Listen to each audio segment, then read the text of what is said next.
Okay, let's get into front handspring and fly spring. Both are pretty much the exact same. One has their legs apart and one has them together. That's the only difference.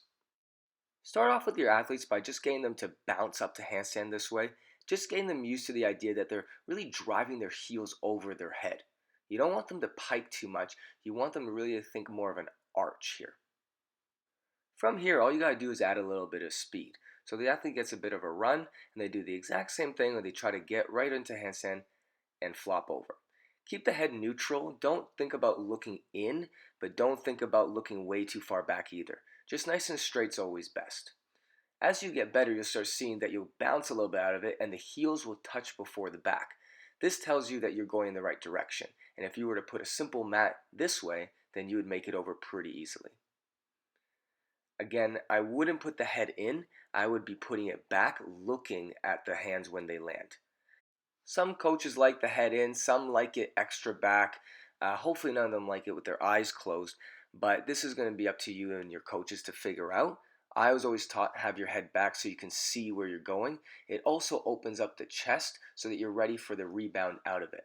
A lot of people will do front handspring or fly spring into a front tuck.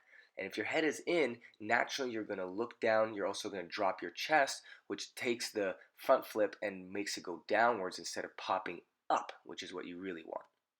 One major issue athletes usually have is that they don't lean forward enough. They think that they have to take off standing up, causing them to have to pike down. Well, you want them to really have a nice long front handspring or fly spring. You don't want too short, you want about this length, and that will keep the momentum going forward into whatever skill they're going to use next. And you can see here that the fly spring and the front handspring step out all are the same thing. The same mechanics, the same flow, and then the same rebound at the end if you want it.